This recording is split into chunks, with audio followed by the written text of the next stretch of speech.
The Story of a Bulb Tin Soldier, by Laura Lee Hope. Chapter 3. Bought by a Boy. The toys were very much excited when they saw the Calico Clown beginning to burn, because he had swung too near the gas jet. "Oh, I can't bear to look at him," cried the rag doll, covering her eyes with her hands. "He'll be all right. The Bulb Tin Soldier is going to save him," said the monkey on a stick. "But how can he?" asked the jumping jack. "How can the captain get up there and save our clown? The string will not hold to." And, indeed, the Bulb Tin Soldier himself was beginning to wonder how he could save his toy friend. He could not scramble up the string, as the clown had done, and, if he did, the bold captain might catch fire himself.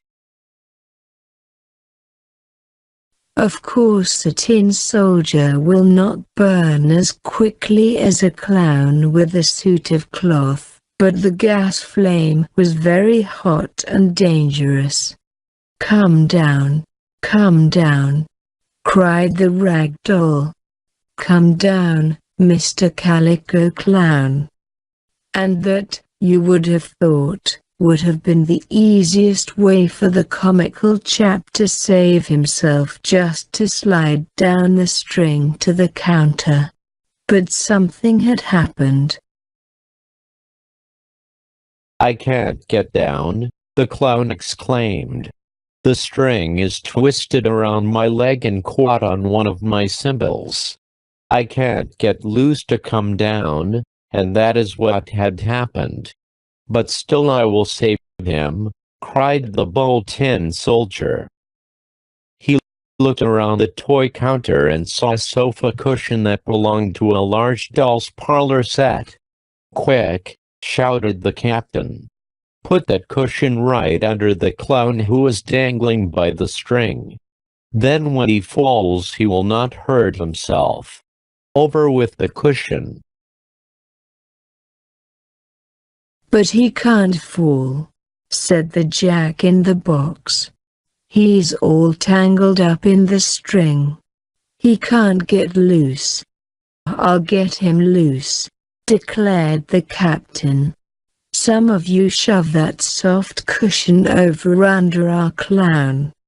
The two Jacks, the Candy Rabbit and the monkey on a stick, pulled and hauled until the cushion was just where the clown would land if he let go of the string and fell. But he was still tangled in the string, and every time he swung, like the pendulum of the clock, he came close to the burning gas jet. And each time he did this his red and yellow trousers were scorched.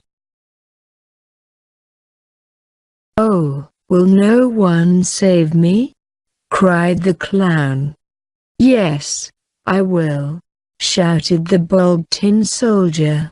"I am going to cut the string with my sword.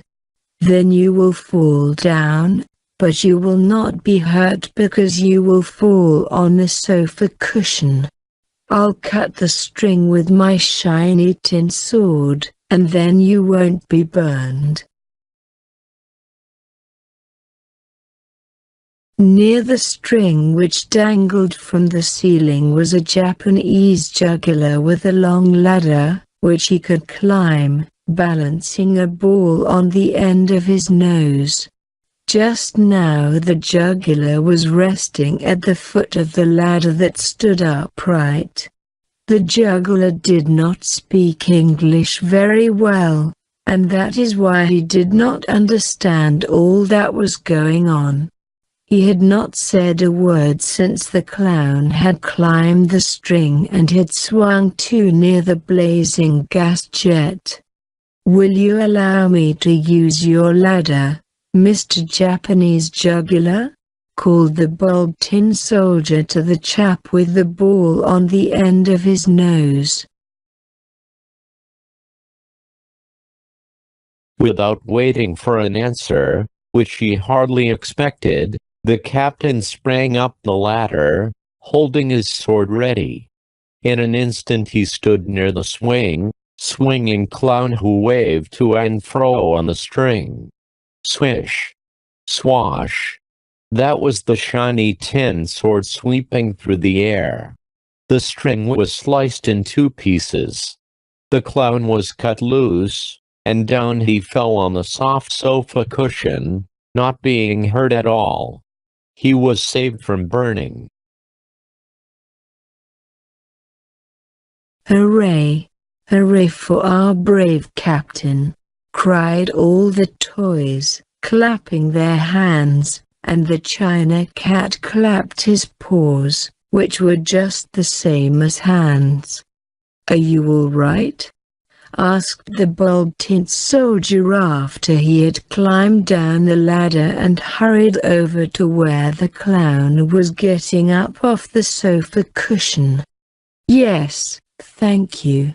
I am all right," was the answer. "I should not have tried to swing by that string so near the burning gas. But I did not think. Now, oh dear, look at my trousers." Well might the clown say that, for his fine yellow and red trousers were scorched and burned. It was lucky the clown himself was not burned, but it was too bad his suit was spoiled. "Oh dear me. No one will ever buy me now," said the clown sadly, looking at his legs. "I am damaged. I'll be thrown into the waste paper basket." "Perhaps I could make you a new suit," said the rag doll. "I can sew a little, and if I had some cloth I might at least put a patch over the burned places if I shouldn't have time for a whole suit." "Thank you," answered the clown. "But I would never look the same. And thank you, Captain, for cutting me down before I was burned," he went on to the bulb tin soldier. "It was very brave of you." "Oh, it was nothing," the captain modestly said. "We soldiers are here to do just such things as that." "Hush!" suddenly called the monkey on a stick. "Here come the clerks. The store is going to open." And so all the toys had to be quiet and go back to their places. They could not make believe be alive until night should come again. One by one the girl clerks took their places behind the toy counters near the shelves on which the different playthings were stored. One girl picked up the calico clown. "Well, I do declare!" exclaimed this girl. "Look at my fancy clown, will you, Mabel?" "What's the matter with him, Sally?" asked the clerk whose name was Mabel. "Why, his red and yellow pants are scorched," answered Sally. "I wonder what happened to him. Some customer who was smoking must have dropped a match or some hot cigar ashes on him. I must tell the manager about this. I can't sell a damaged toy like that." "No, you can't," agreed Mabel, after she had looked at the poor calico clown. "Oh, but I know what we can do," the girl clerk suddenly exclaimed. "What?" asked Sally. "And what?" wondered the clown. "We can make him a new pair of trousers," was the answer. "Up in my locker I have some pieces of silk I had left over when I dressed my little sister's doll for Christmas. I'll get my needle and thread in the pieces of silk, and this noon, at lunch hour, we'll make a new suit for the clown. Then he won't be damaged, and you can sell him." "Oh, that will be fine," cried the other girl, and the clown, hearing this, felt much better. By this time customers were coming into the store to buy toys and other things, and the toy counters and shelves were busy places. The bold tin soldier had gone back to his box with his men, and there he and they stood, straight and stiff as ramrods, waiting for what might happen to them.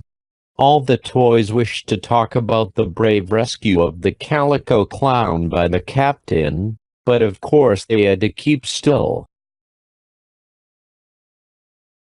"But we can talk about it tonight," thought the Candy Rabbit to himself. "We'll have a grand time when the store is once more closed. But I hope the clown does no more of his tricks. The next time his jacket might burn, as well as his trousers." The girl who had promised to make a new pair of gay silk trousers for the clown was kept very busy that morning waiting on customers. She had just sold a little celluloid doll to a small girl when a boy and a man came walking past the counter behind which she stood.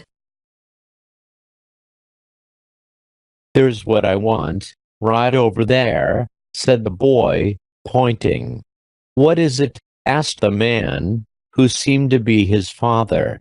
"That set of soldiers," went on the boy. "I want that bold tin soldier captain, who carries a sword, and I would like a set of his 10 men. Then Dick and I can play war and battle and have lots of fun." "I'm afraid that set of toy soldiers will cost too much," replied the man. "You know I said you could have a toy, but not one that is too expensive." "Well, let's ask how much the 10 soldiers cost," suggested the boy. "That set costs $2, answered the girl behind the counter. "And I said you could have only $1, Arnold," said the man. "I have $1 of my own pocket money that I have been saving," said the boy. "If I put that with your $1 I'll have to. Then couldn't I get the captain and his men?" "Yes, I suppose you could," answered the man slowly. "Then I'm going to buy them," exclaimed the boy. "Hooray! I'm going to have a bold tin soldier and his men." "Well, now I suppose my adventures will begin," thought the captain, for he heard all that was said. "Like the sawdust doll, the white rocking horse, and the lamb on wheels, I am to be sold and taken away. Yes, now my adventures will begin." The girl clerk went to get a piece of wrapping paper in which to do up the box of soldiers. The boy and his father stepped aside for a moment to look at some other toys. As they were out of sight of the counter for a few seconds, and as no one was watching, the calico clown had a chance to whisper to the captain. "So you are going away from us?" asked the clown. "Yes," answered the captain. "But I am sorry I shall not see the new trousers the girl is going to make for you. I would like to see them." "Perhaps you may come back and visit us," suggested the Candy Rabbit. "Perhaps," agreed the captain. And then he had to stop talking for the boy and his father came back. Thank you for watching. If you enjoyed this video, subscribe to learn with Cartoon Channel. Publish a video to your friends.